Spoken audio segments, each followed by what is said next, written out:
here. I would like to extend a warm welcome to our honorable chief guest, respected principal, teacher, and my dear fellow students.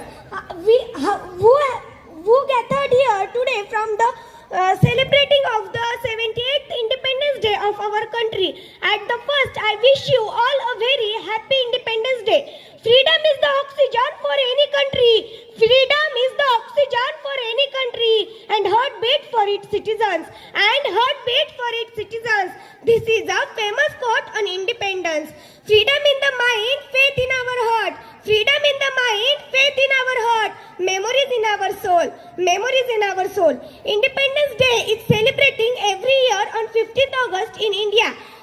This day was first celebrated in 1947 when the Indian Independence Act come into the effect, which established India as a separate country and declared that India is not just a gift. There were many freedom fighters who fought fearlessly against the British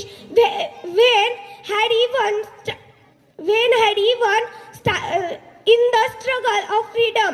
Some of them include Gandhiji, Subhash Chandra Bose, Bhagat Singh, Rajguru, Sukhdev, etc. We believe that freedom is not just a gift. Jai Hind, Jai Bharat.